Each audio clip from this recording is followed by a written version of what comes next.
Hello and welcome on in, everybody, to the Photoshop Challenge. I'm your host, Sam Peterson, and today we're going to be creating a typography challenge, a typography effect, where it's a sort of burned text effect like it was branded with a hot iron. So let's jump right into it today.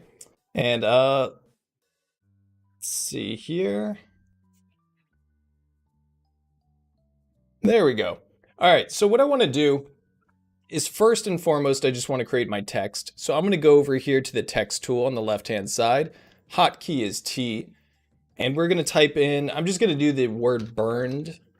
Let's select all of that with Control A, Control or Command A, and I'm going to set that to a color that's just a little lighter than black. So we're not going full black, and I'll show you why in a moment, but just something that's a little off black here. So I'm using Arial. You can use whatever font you want. I think a bold font works really well for this. I'm going to go ahead and select my Move tool and just scale this up so it fills the page a little bit more. I think something like that looks pretty good.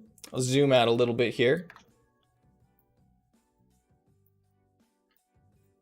All right, so I think that's going to be good for our text for this challenge. It's something that I think if you get a bold look, it's going to work a little bit more with this effect, but you can try different fonts and see what you think looks good. But to set this in context, I want to put a background here. So I have this, and if you download the starter file, you can check the description below. You'll get these assets, so definitely check those out. I'm going to do Control or Command A to select this entire texture, and then Control or Command C to copy it.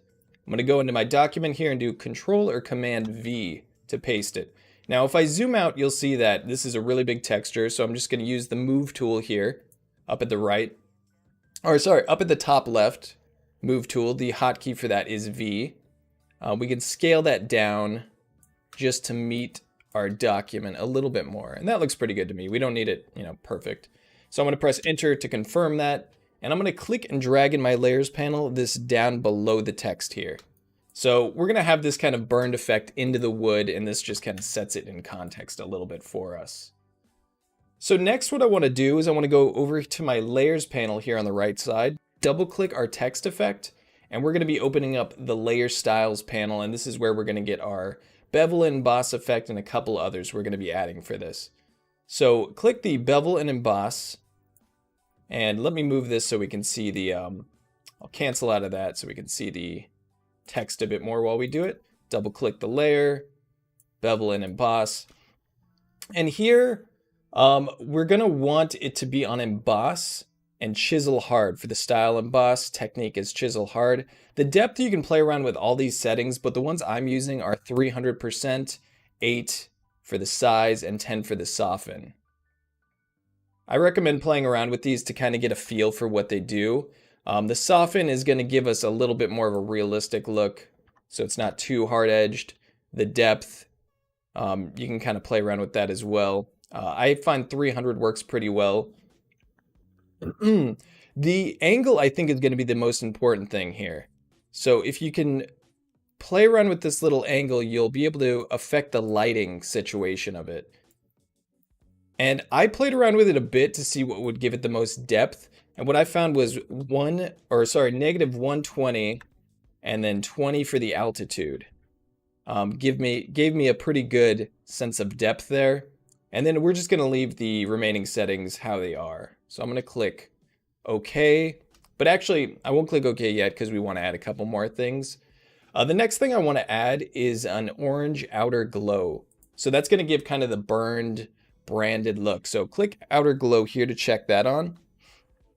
And if you go up here, you can see I selected this kind of saturated, fairly bright orange, kind of like a burned wood. It's set to multiply, and the opacity I have around 75%. It just depends how severe you want that. I find something around 75 looks pretty good. And then for the spread, I have it at 15. You can see how that affects it. And the size I have at 50. And again, if you wanted to expand a little bit further, you can go more than that. But I think 50 looks pretty decent to me. The last layer style that we want to add here is a drop shadow. So I'm going to click this drop shadow. I'm going to click on the actual drop shadow to highlight it and get the options. And for the drop shadow, I want it to be about 75% opacity. I think that looks pretty good. And then you see we have 3 for the distance, 6 for the spread, and 20 for the size. Really what I'm trying to get from the drop shadow is just a softened edge. It's not so much that we want a traditional drop shadow like you typically use it for, but if I click it on and off, you can toggle each effect separately. You can see how it just softens those edges slightly. I think having the crystal clear, sharp edges doesn't look too realistic for this particular effect. So I think the drop shadow just kind of softens it like, smoldering wood might have on the edges. So I think that looks pretty good. Those are our 3 effects: bevel and emboss, outer glow, and drop shadow. I'm going to click OK. Can zoom in a little bit. And that doesn't look too bad. And the reason we chose the off black and not a straight black text is because now that gives the bevel and emboss effect a little bit of lighting information. You can kind of see how the center of the text is a little bit lighter than that shadow. And that kind of creates the depth. If you choose a straight black text, it probably won't have that nice sense of depth that we're getting right now. So from there, this is a really minor step, but I think it helps. I'm going to go to my layers panel, select my wood texture, and I'll actually just put wood texture for the name. I like to keep my layers labeled.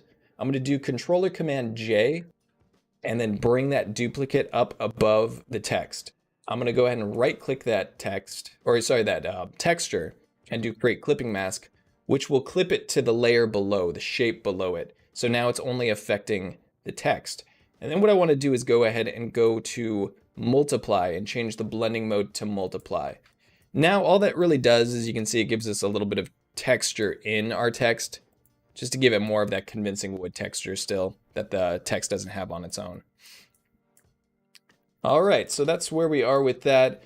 I think one more thing I want to do, and let me show you a reference I have, and if you're wondering kind of what I'm going for, this is like a branded effect here, or an actual branding on wood, and it has this like kind of bluish glare effect that I think is really cool. So let's try to create that really quick.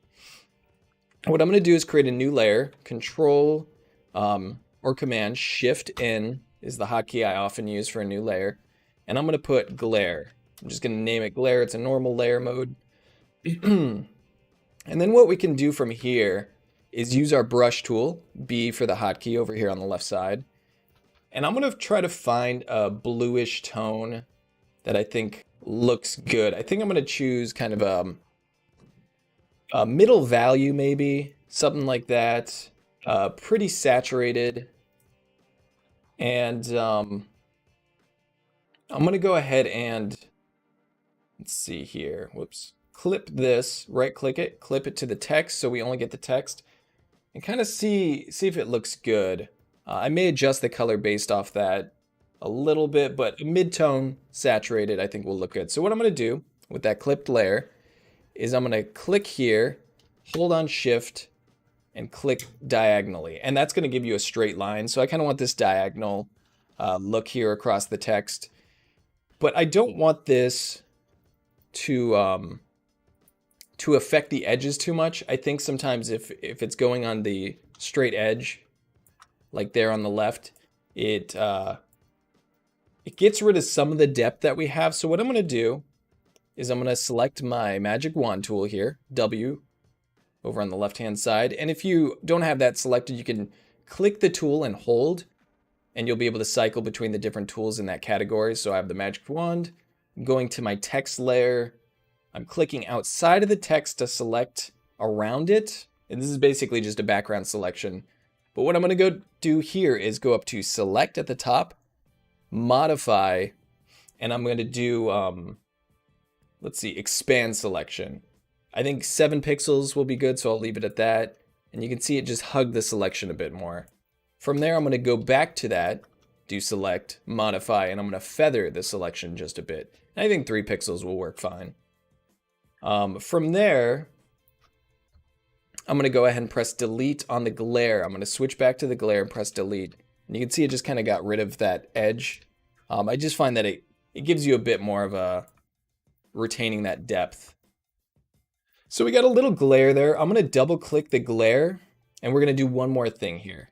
On the underlying layer, we have this blend if option. And this kind of lets us get rid of some of the glare depending on the value. So I'm going to alt click this rightmost triangle to break it in half. And this gives us a bit more precision. So I'm going to drag it all the way down here because we're going down to the dark values to get this effect to happen.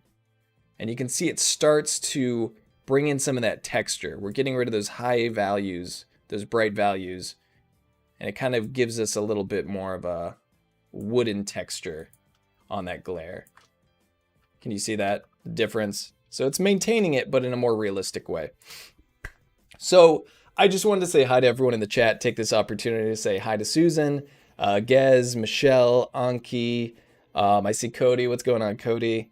Norsh, good to see everyone. Welcome on in. Hope everyone's doing well. Umacorn, Sean, General Kenobi himself. What's going on, everybody? Good to see you, and Annika as well. So this kind of gives us the bulk of our effect here. We already have a good, I think a decently looking, branded text, but I want to push this a little bit more.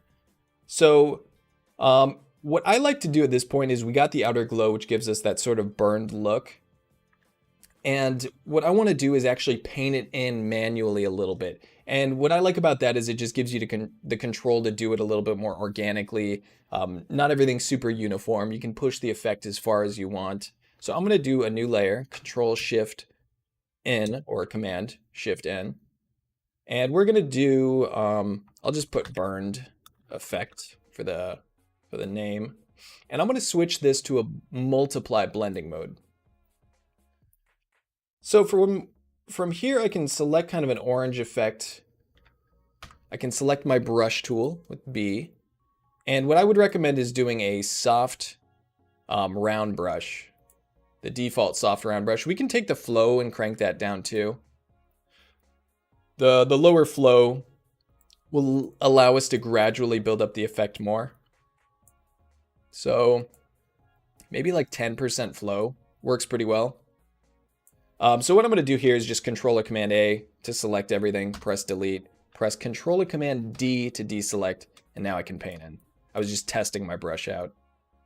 So what I can do here is just kind of paint around the edges, and you can expand the burned effect a little bit more. You can make it heavier in some places more than others, really depending on what you want to go for. I might want to go a little bit brighter in my orange. You can play around with the color, but I'm using this very saturated orange, a little bit brighter than mid-tone, as you can see on my color picker. Again, this is personal preference, so kind of play around with what you want. Maybe you want to go even brighter, so it's like a lighter effect. But it's always good to have references for these things. When you're trying to create an effect, it's good to have an actual reference of the effect in real life, or some sort of practical example that you can kind of play around with and try to mimic a little bit. So I'm making my brush a bit bigger now. I might just let this kind of feather off a little bit in some places more than others. But I like to have these layers that I can manually tweak things and not rely completely on, layer styles to get me everything. You can turn that on and off, see how it looks. All right, I can always come back to this. This is why it's good to have separate layers. But the next thing I might want to do is to get a little bit of a ridge. So what I noticed in this example that I showed you is there's this little ridge that's catching light. The ridge in the sort of bevel and emboss effect. But it's a fairly light blue in some areas. And I want to sort of mimic that a little bit. And one thing I think I can do for that is create a new layer, Control or Command Shift N, my very commonly used hotkeys. And what I can do here is select a brush. I think we can just stick with this brush. I'm going to make it a lot smaller. And what I'm going to do is I'm going to hold on Shift to get these straight lines. But of course I want to select that blue that we had before. It's kind of this like turquoise blue. Maybe that's too much green in it. I'm just going to scribble around here a bit, trying to find the right color based off that reference. So let's pull that reference up on my other monitor. Be a little bit brighter. I'm going to do Controller Command A, delete that. Controller Command D to deselect. And from here, I'm going to hold on Shift and just kind of drag this along the bottom. Now, it's not going to work with the U, but I'm leaving a little bit of a gap, and I'm going to confine this to the text. So I can actually drag this down below the burned effect, right-click, and attach that. Right-click, do Create Clipping Mask to clip it to the text like we had before. I could do that here. It's going to be applicable for the D, the E, the R, and the B, that top edge. Or that the bottom edge of the top part of the letter. You know, any sort of bottom edge. Maybe here, that's applicable for a couple, for the B and the E. And I think that's pretty good. So what I can do now is I can click on the mask icon. Actually, I'll have to adjust this for next stream, but at the bottom of the layers panel, there's a little rectangle, and there's an add layer mask button. And that'll pop up this white layer mask here. And the old adage is black conceals, white reveals. So we'll click on that mask and paint with black wherever we don't want this. I might turn my flow up to make this a bit more dramatic or a bit more easy, and just erase it out of the spots we don't need it, where it doesn't make sense. This is kind of like a fine-tuning effect. We got the bulk of the effect with the layer styles and those initial effects that we created, but this is just something I like to do to try to push it a bit further. These fine-tuning steps, the ones where you're kind of manually painting it in, I usually try to leave these to the end. This is more just trying to give it whatever final tweaks you want, but let's see how this goes here. I think I've erased it out of most of the places where it doesn't really belong.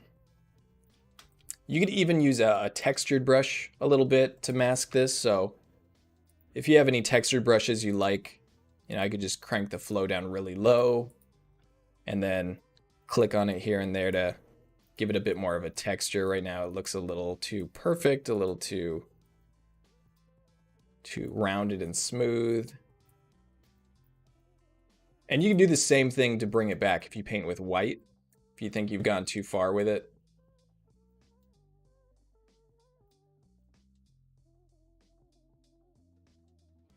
Just paint it in right there. And that's just adding a little bit more to the glare effect. You can also adjust the opacity if you think it's too heavy-handed. But you can see it's a fairly subtle effect. I just like that to try to tweak it to make it a little bit more like the photo that I saw. I think one thing that we could do from here is to soften the whole thing.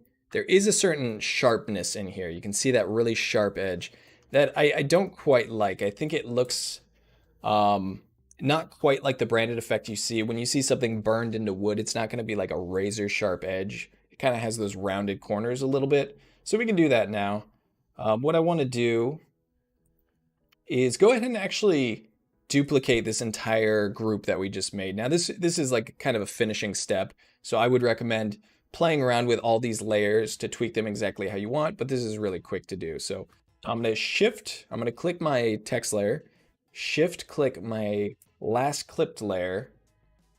And then from here, I'm going to do Controller Command J to duplicate all that. I'm going to go ahead and merge that down and hide the original one. So now we have this on its own layer.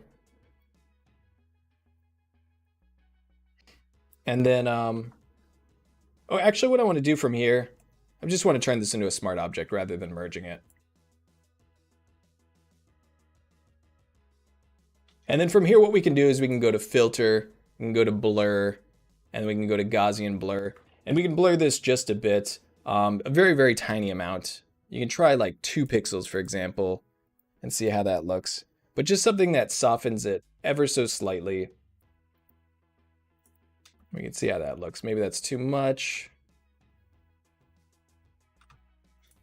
But what you can do with the smart objects is we actually have that Gaussian blur saved. So if I want to adjust that at any point, I can try 1. And then we can try turning it off. And I think 1 pixel may actually be fine. 2 may be a bit much, but it's just personal preference. Kind of play with it and see what works well for your design. So the last thing I want to do is maybe just give this a more dramatic look. I think the stark like brightness and lack of any lighting on the background isn't working super well. So I want to give this whole thing a bit of a vignette. And what I like to do with vignettes sometimes is a multiply layer. Oh, let's turn our burn layer back on. I don't want to forget about that. I knew something looked a little off. Might tweak the opacity on that later. But what I can do is create a vignette. So I'm just going to say vignette. I'm going to set the mode to multiply. This is a new layer again with controller command shift N for the hotkey. Or you can always just go up to layer, new layer. But I like to use hotkeys whenever possible. Saves a lot of time, especially if these are commands you're using over and over again. So what I want to do here is maybe just choose my color. I'm going to go back to the brush I had, select the brush tool with B, select my, my airbrush tool here, or my airbrush.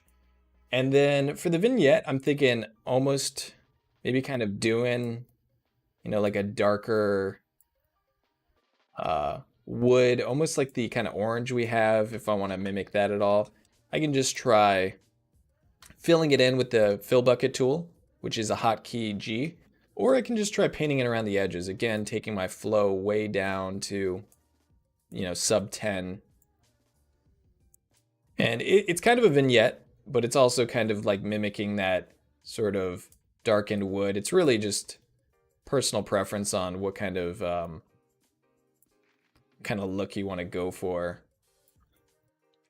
I find zooming out for this kind of thing helps, but might just do that a little bit.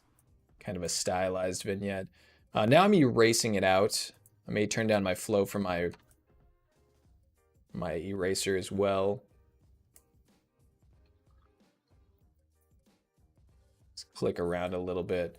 And I like to do this because you can kind of darken it and lighten it exactly where you want. But I just find that the lack of any sort of gradient looks a little bit rough here. So we'll do that.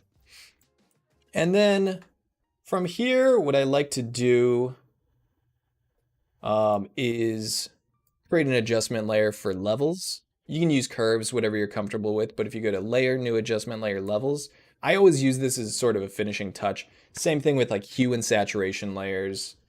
We could even try that. But if I just want to boost up the brightness a little bit, boost up the darkness, the darks and lights, it's just a nice little boost of contrast at the end. Sometimes it doesn't need it, but I often like to do it a bit more. I think that looks pretty good. I might try adjusting our blur one more time to 2 instead of 1. And again, this is why it's nice to have all these layers separate. You can kind of adjust them and tweak them as you see fit. I think that looks pretty good. Let me see here. We could also try a new adjustment layer for hue and saturation. These are always kind of my final steps. Pump up the saturation, take it down, but I might just, try sort of different color. I actually think it's kind of where I want it. That looks pretty good. All right, so one little last thing I'm going to do before we got to go is a lot of times I'm trying to just create focus. I'm trying to create contrast in the center.